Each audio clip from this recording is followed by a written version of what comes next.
Carolina on the ride.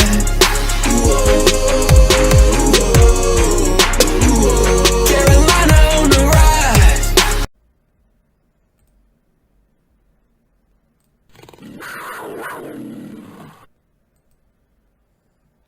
What's going on, Panther Nation? Bill Mack here with another edition of the Panther Prowl.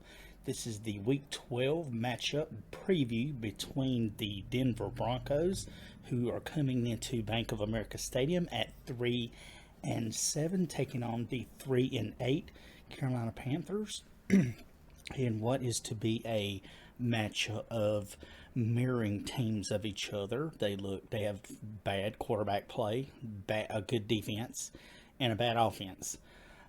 This is the things to watch today. The game is going to be at 1 o'clock. This will be the Panthers' final game before their long-awaited Week 13 bye. One of the latest byes that the Panthers have had in recent memory. And trust me, it's a much-needed bye as well. Now, we have, in Denver, we have a different quarterback behind center for the Broncos this year. Russell Wilson was signed over to the Denver Broncos, got traded for Drew Lock, and I think the tight end, Noah Fant, I believe is his name. But, you know, this is a game where Russell Wilson has not lived up to the expectations that the Denver Broncos thought they were receiving with the former Super Bowl champion. And in the Panthers side, the quarterbacks we are getting starting for the first time this season, it'll be Sam Darnold, who has been on the IR for most of the season due to a high ankle sprain that he received in the preseason in one of the, I think either the third or fourth game, or third game, I believe, and he's been out. But due to the horrible play of Baker Mayfield last week, and Coach Steve Wilks decided to give Sam Darnold a jump and to see if anything can Sam spark this defense. Can Sam spark this offense? You know, it's a lot to ask out of someone who hasn't played any this season and coming in late to the season, such as this, and being in, excuse me for that sound. But anyways, needless to say, this will be a matchup. Here we have a few injuries that will not be in the game today. Sad to say, we're going to have a few excuse me, a few injuries to report here. We're going to have 3 out today in Denver.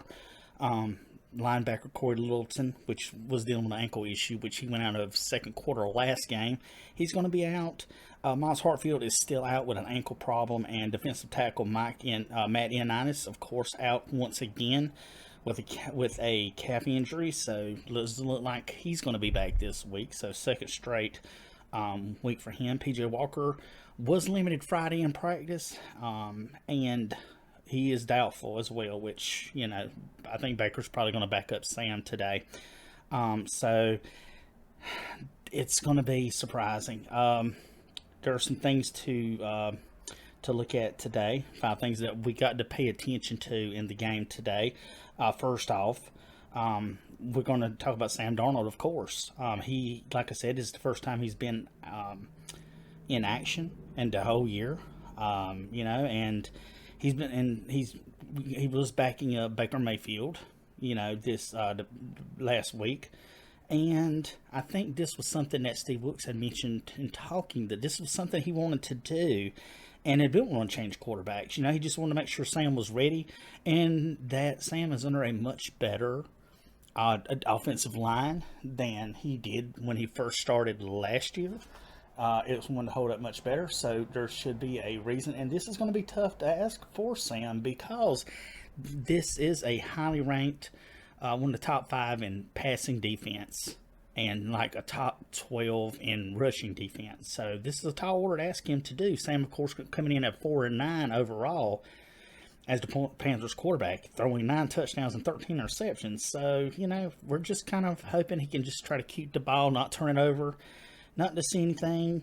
And, of course, like I said, the Broncos have the 3rd best total defense and scoring defense here against the pass And their rushing defense, like I said, I thought was 12, but it was 14th they're ranked. So we're going to have to hope that Deontay Foreman can get back in his rushing ways. Of course, last week he was held to really low rushing, but he's had 413 rushing yards here so far, which are 5th in the league, of course, and 4 rushing touchdowns, which is 6th since week 7.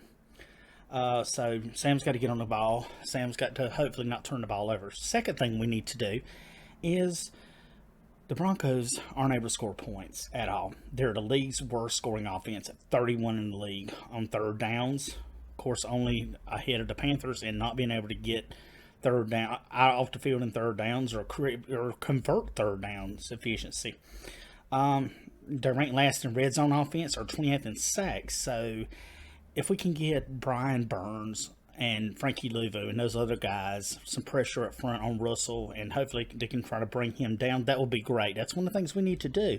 They haven't been able to score points. It's so much so that the Broncos this past week, they ended up giving the passing game coordinator and quarterbacks coach Clint Kubiak the play calling responsibilities after last week's loss to the Las Vegas Raiders in overtime. So it's still interesting to see exactly what is going to become of this passing offense from Denver than what they had last week. Now, of course, Denver made its own waves too this past week by letting Melvin Gordon released him. He was their lead back. They released him because after his 5th fumble last week, his second beyond the 2-yard line near the goal line. So it didn't mean it was Latavius Murray, former Saints running back. He made it in his debut in week 4. So he's going to be the one we're going to see today.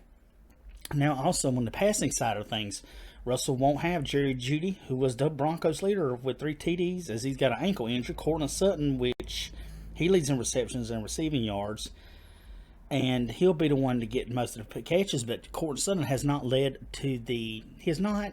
up to the hype what was projected of him early in this game.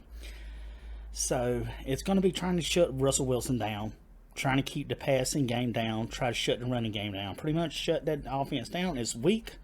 Doesn't score a lot of points. Now, the problem I think the Panthers have had as well is finishing the games. Now, the Panthers played a good 3.5 quarters, a good majority of the game, but they've ended up, like last week, they held the Ravens to 13 points. That's all they gave up. But they're not able to finish the games. They're not able to finish off. And to me, it's just, I would consider it a conservative play call by McAdoo and Wilkes not to try and stamp on their necks. They're not trying to do what it takes to be a threat. They play too conservative. Wilkes has been known for that. Also, we've seen Wilkes do that. We've also seen any coach Carolina's had with Ron Rivera. Before him, John Fox before him, the Panthers play conservative. They pin back after getting the lead and rely heavily on the offensive line or the defense to win the game. And you can't always do that. To me, I'm more of offensive-minded coach. Get on the offense and run. So, needless to say, we've got to try and finish these games. We've got to try to put the pressure. We've got to try and just make some points. I mean, Brian Burns is doing what he can. Brian Burns leads the Panthers with 8 sacks, 14 hits this year with quarterback hits, and he's had a sack each of the last 3 games, which is tied for second longest in the active streak in the NFL. And J.C. Horn has only allowed a 45.6 rating in his primary coverage this year, which is the lowest in the league among the 264 targets of at least 15 or more. So they're pretty much going to try and close these games out, put in and score, try to shut these teams out and not allow them to get a chance to come back, because that's one thing that they have done. Also, too, like I said, Panthers are without 3 people. I mean, Brandon Smith's going to have to step up. Damian Wilson, they're going to end up having to step up, which I want to see Brandon Smith go. This guy looks good. Good news was safety Justin Burris did practice some on Thursday and Friday, but there was no injury status. I still don't know just yet, but he hasn't played, of course, he's had a concussion. He's been on concussion protocol the last 3 games.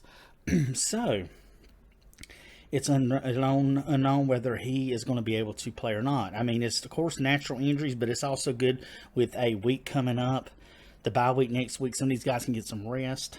Terrace Marshall Jr., of course, is the one I'm looking forward to seeing. He had, of course, had a shoulder injury, and Tommy Tremble is basically the only tight end that's not been placed on the IR or the injury report before Denver. And last but not least, let's give some props for J.J. Jansen. The dude is almost, and with this game here and start, J.J. Jansen will tie the Panthers franchise record and his 221st career game.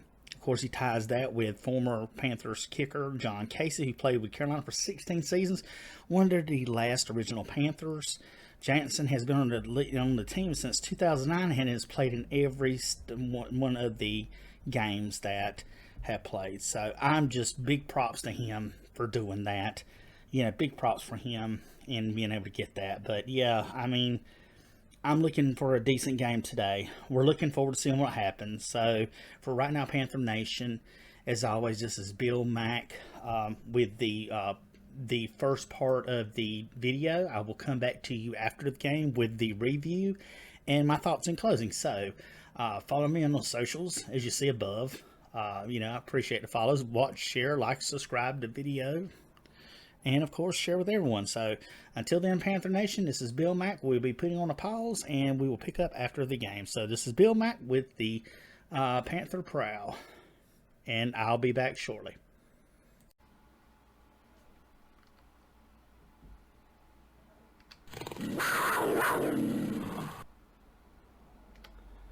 What's up, Panther Nation? Bill Mack here with another edition of the Panther Prowl. This is the second part of the Panthers Week 12 matchup between the Carolina Panthers playing host to the Broncos. This is after the game. Literally, this is kind of like the next night. Sorry I weren't able to get one out last night like I typically try to. But, however, we are going to go into it, the review of the game and my thoughts and things before we close out. But like I said, we're going to continue on here with the review of the game. Of course, by now you should all know that the Carolina Panthers, of course, won 23-10. This is their fourth win of this week, or this year, excuse me. And it's one that we figured could have happened. If there's a possibility of any wins on the schedule, considering the level of our team's play, it would have probably been, this would have been one that they could have possibly taken. I won't say stolen, because we've actually been playing pretty decent here the last few weeks, and at least this time, getting into it. So let's get a little bit of the breakdown of the game that happened as it did. And like I said, I think there was a few things I gave in the part one of the episode where I was telling you the things I feel like the Panthers should have happen, and some things that they should do and avoid doing, especially taking on this Broncos team who had one of the top three scoring defenses in, as far as points wise, in the NFL. They're ranked 12 against the run, so that was kind of a thing that I said we needed to do, was try to run the ball. That kind of sets it up. And how would Sam Darnold do coming back from being off since the preseason finale where he got injured with high ankle sprain? He's been out this whole season. So how would he do? We've seen him on the sidelines. We've seen him taking notes. We've seen him and heard him interacting with some of the people, while he's been off, trying to pick up things, which I think is a good thing if you're trying to learn and whatnot. I mean, he will not be our quarterback of the future, but there's not saying there couldn't be a place for him as a backup, just in case, if he comes out and plays well. So how did the game go? Give you a few tips and things here and notes that I had taken today. Of course, we started off the game pretty much. Panthers got off to a good start.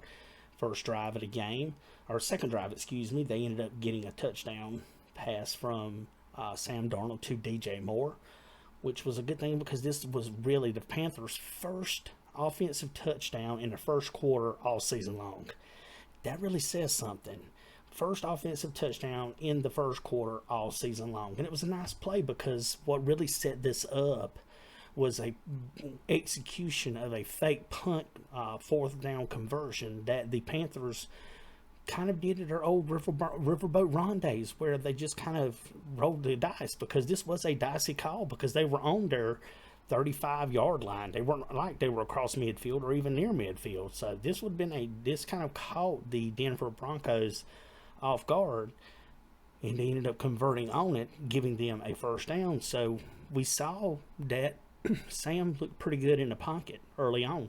The pocket was much different than last season. This offensive line has taken a big step this year. They've continued to get better as a cohesive unit, and for the most part, up until I think this past week, the line's continuity has been a big game changer for us, because what was it last year? I think we had like 15, 16 different combinations at offensive line the whole season long. So to have that same offensive line pretty much play every snap since week 1 has been a big help. And plus, they were able to give Sam a pocket to throw out of. And Sam himself had to do better. He had to, quote, not see ghosts. He had to make decisions and just take care of the ball. What more can you ask for someone who is not a franchise quarterback? Is just take care of the ball. Handle the ball, try to get your team down and score, hand the ball off to your running back, because he is that dude. Foreman is that guy. So, anyways, Panthers start off 5-yard touchdown pass to DJ Moore, sets them up 7-0. Well, Denver ends up coming back, and they respond on their next drive. It ends up with a Brad McManus 27-yard field goal, making it 7-3. Play a little bit more down. The next scoring opportunity comes with the Panthers on a 42-yard field goal, making it 10-3 on a long 10-play drive. So the Panthers were able to drive down. At this point, you can see Sam is still shaking some of the rust off. It took him a little time, because you can't be off 13 weeks and not feel some kind of rust, especially in game, because there is no substitute for game time unless you're in practice, unless you're in game time situation. That doesn't happen in practice. The intensity, the speed, everything doesn't happen like that in practice. You've got to be on the field. You've got to go face against another team trying to take you down, trying to knock you out, trying to do whatever they can to really cause disruption with you. So far, coming to the halftime, it was 10-3 Panthers. Now, at the halftime, the Panthers had 163 total yards compared to Denver's 139. So Denver isn't looking any better either. Denver wasn't able to muster up any kind of offense whatsoever, which they weren't rated at high on offense anyway. They're one of the bottom teams as well. I think we're like one better than them when it comes to offense, and that's odd, having Russell Wilson come over from Seattle to Denver and playing for them to be their franchise or to be their quarterback. And he hasn't been very Russell-like this year for whatever reason. But at halftime, Sam was 7 of 13 for 70 yards and a touchdown, which was on that second drive. Deontay Foreman at the time, dude hasn't let down. Dude hasn't stopped. He did have an off game last week, but he was right back at it this week. He had 9 carries for 56 yards. And, of course, DJ had a couple of catches for 31 yards with that touchdown. But it did look good, because at least Darnold has good chemistry with DJ. For whatever reason, Baker doesn't. Baker doesn't have any kind of chemistry with anyone except the insurance companies he does the commercials for. But we look at the other side of the coin. We see Russell Wilson. He's only 9 of 13 for 53 yards. He had 2 sacks. Our defense, like I said, our defense was on point today. Our defense was getting to him. Latavius Murray was 9 carries, 81 yards. Now, mind you, 53 of those yards were just on in one play. So he wasn't really running the ball, 30-some yards. Cortland Sutton, 3 catches for 32 yards. So he wasn't doing anything. So we kick off to the second half. It's 10-3. Offense, not a lot of yardage. Defenses are playing pretty decent. The offenses aren't getting, but it's a slow, methodical process, of course. So now we get the next play of scoring is by Sam Darnold, of course. The Panthers went down 10 plays on the drive. Sam gets the ball to do a quarterback keeper from 1 yard out, fumbles the ball, has mind to fall on the ball and baby roll it into the end zone. There was nobody to touch him. Sam gets the ball stripped from him. Nobody touches him. He recovers the ball and just rolls it. Like stop, drop, and roll like we did in school with fires. Sam pretended he was on his own little fire because he just stopped, drop, and rolled. Congrats to Sam. Give you the claps for that, dude. That was awesome thinking in there. And because nobody touched him. He rolled right in the end zone. So that puts the Panthers up 17-3. Next scoring drive comes with the Panthers yet again. After 7 plays, Eddie Pinero hits a 26-yard field goal. So Eddie looks to be he looks like he is settling back down. You know, he had that rough start where he missed the extra point and missed the field goal in overtime against that game against Atlanta, the first time they went off against each other. And he's bounced back. So good for him. He stayed cool. He kicked the field goal 20-3.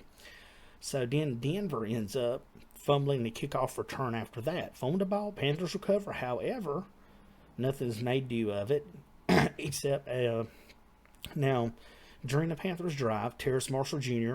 finally, after 4 quarters, 11 minutes to go in the fourth quarter, he finally gets his first reception. So the hero last week in the Baltimore game with the yardage didn't get the first touch until fourth quarter with 11 minutes to go. So it kind of shows you who kind of targets what receivers. And while last week it was Terrace Marshall with Baker, it looks like it's back to DJ with Sam Darnold.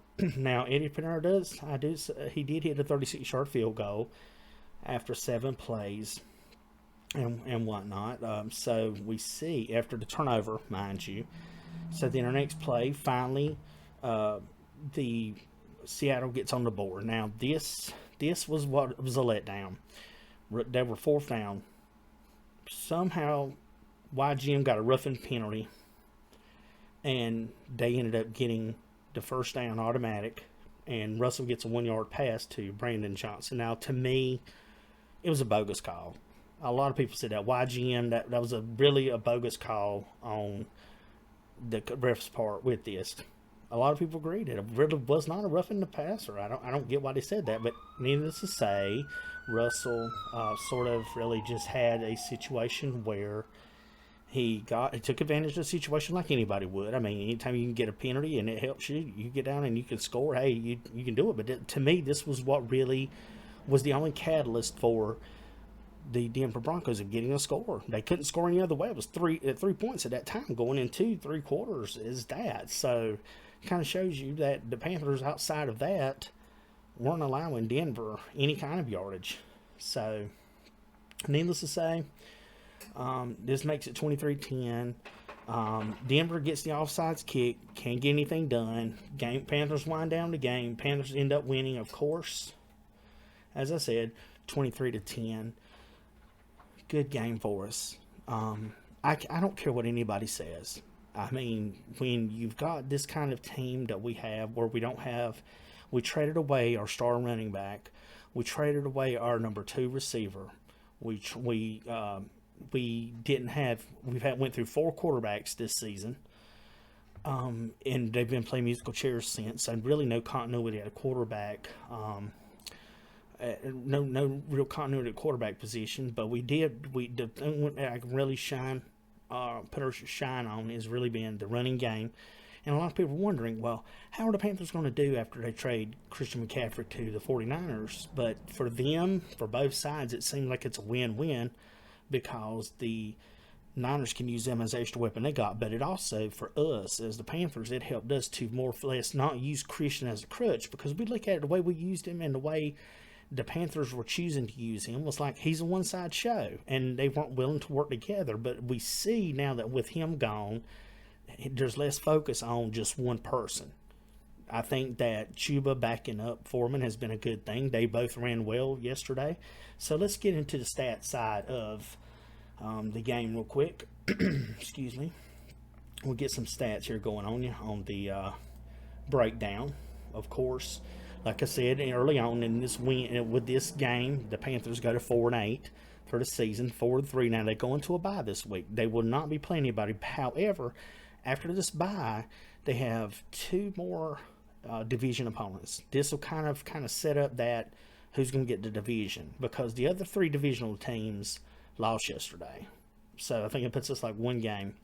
But we look at the totals, and of course it drops the Broncos to 3-8. Of course, making them even lower. So I think with looking at this sports site tank some of others, Tank something. I can't think of the name of it right now, but I was looking at that earlier, and it says that this win puts the Panthers in a top 5, top 6 from second. So they kind of fell 3 to 4 places with this win, but to me, playing hard is a good morale booster on what we're going to do. So, and I think Tepper had made it a point to say he's willing to do whatever it takes to get a franchise quarterback with a rookie on a rookie contract rather than he's not bringing back Sam to be the franchise quarterback. He's not going to sign some veteran in the offseason to be the franchise quarterback. He actually wants to do what it takes. So he may end up giving up some picks in the draft to get one of those top quarterbacks if he can. So now, points-wise, or stats-wise, Sam finished the game 11-19, 164 yards, 1 touchdown, no sacks. Sam didn't get sacks. Sam, like I said, and just touch on it again, Sam played well. Sam didn't make any turnovers. Sam threw the ball away when he needed to. Sam scampered a couple times when he needed to. So he took care of the ball. He did what you ask of him. And when a player can do nothing more than what you ask for him, what more can you really ask for? They take care of the ball. They get him in position to score. They hand the ball off to the running back, and they get the ball to the receivers to try to move him down. He did all that. So he gets 103 rating, 72 quarterback rating. Now, Russell Wilson goes a lot more passes, almost twice as much. Russell is 19 of 35, 142 yards. He did have that touchdown. He was sacked 3 times by the defense for 17 yards with a 29 QBR and only a 73 rating. So Russell being very un-Russell-like this week, which, hey, as being a former state quarterback, I hate to see him struggling, but, hey, I'm glad he's struggling against us. I can deal with him struggling just at least this week. Looking at the rushing game, when you have a rushing game, it opens up your play action. It opens up your offense to spread the ball out, to spread the team out, to be able to try to, to get hopefully some passes. It loosens things up, and it does help out the play action because if nobody's biting the play action, there's where you have a problem. Deontay Foreman, of course, he had 24 carries, 113 yards, so his fourth or fifth game with 100 yards. Averaging 4.7 a carry. Chuba, of course, had 17 carries for 65 yards. So we had 185 yards on the ground. That's good for a team that's 12th in the league in rushing and doesn't give up a lot of scoring touchdowns to begin with. On the other side, Latavius Murray was their lead back. He had 13 carries for 92 yards. However, like I said, the longest was at 52 yards. So if you take that away, he only really had 42 yards or 40 yards of running. So they shut him down. So you shut Russell down. You shut the rushing game down. You have your rushing game on. What more can you ask for? Now, going into it, the receiving wise, DJ, of course, another 100-point game, 100-yard receiving game with the long touchdown. And like I said, his was a 52-yard bomb. So he had 3 catches then for 50 yards, so he still did good yards per catch in this. Ian Thomas he looked like he was involved more in the game, not necessarily just catching ball, but Ian looked like he was more comfortable with Sam in there, and they were more comfortable getting Ian the ball just a couple times, but still, needless to say, Sam had 164 yards passing, no sacks. Awesome. Offensive line, lights out. Icky, signed over from state on that left side, hasn't given up a sack since week 2. So that lets you know that Myles Garrett game, that was a real eye-opener, but it caused him to step up his game, and he hasn't allowed a touchdown on that left side, which is good. That means that quarterback is not getting hit on that blind side, on that left side. So congrats to Icky, congrats to that whole offensive line. They've been doing well. Now, Russell had a fumble, and they recovered it, and Jalen Virgil ended up having a fumble, and they lost that one. Well, actually, both of them were lost. We only had 2 fumbles. Raheem Blackshear did, but he recovered it, and Sam, of course, recovered it and got a touchdown off of it. So, not bad. Good ways of getting turnovers and not turning the ball over. Now, defensive side, the Broncos ended up, they had their leader. They had quite a few contributors here. Justin Simmons, 9 total tackles. Josie Jewell had 8 tackles, had 1 tackle for loss. We have PJ Locke, 5 tackles with a tackle for loss. And Pat Surtain, he ended up the back, 5 tackles with a pass defense. So, that's what Denver had for its defense today. Now, we look over on our side. Now, I love our defense. As much as I like seeing our offensive line, our running backs, I love our defense. I love defense. Frankie Louisville, of course, leading the way. And people were like asking, well, are you glad? Does Louisville fill that void where Reddick is? Now, sacks-wise, maybe not so. But defensive-wise, I think so. Louisville's all over everything. Louisville's all over the place. Louisville had 8 tackles, 7 of those solo. Shaq had 6 tackles. J.C. Horn had 6 tackles. We see Sam Franklin Jr. had 5 tackles, 1 tackle for loss. Brian Burns, of course. Brian Burns was all over the place. Brian Burns had 3 tackles. He had 2 sacks. He had a tackle for a loss. He had a pass defense and 3 quarterback hits. The dude was in the back. See, this is what you need to do. Get Burns to slow down. Get him to effectively go after the ball, and rather than just focusing solely on the quarterback, but he put hits on him. And that's what you need to do with your defense. Anyways, we'll move on here. And we'll say Derek Brown. Derek Brown was quiet. You seen him, but he didn't have the stats, but he had his presence known and felt within the game. He had his presence. He stopped. They didn't get much running on him. I mean, he didn't, like I said, he didn't have nothing but 1 tackle and 1 solo tackle. But his presence was felt within that line to shore up that there wouldn't be many long bursts and long runs today. There was just that 1 run by Latavius Murray. They gave him really those stats that he's got. Other than that, he really couldn't run the ball on them. Not at all. So, and to say, Panera, of course, 3 of 3 with his field goals, and 2 of 2 extra points, had 11 points on the game. Big props to him. And of course, our Pro Bowl, hopefully, Johnny Hecker, he had 5 punts, 255 yards. 4 of the 5 now were inside the 20. 4 of 5. That's why this dude is a boss when it comes to punting the ball. And I will say about the Panthers over the years, it's a little underrated position, but the Panthers have done a good job with having really good punters over the seasons. You had Polardi, you had Tart Sauerbrunn, you got Hecker. I mean, you've had guys that when you need to put your defense in a position to try to make some plays, they've all gotten the ball deep and within the territory and at least give them a chance. So you can't ask any better than that.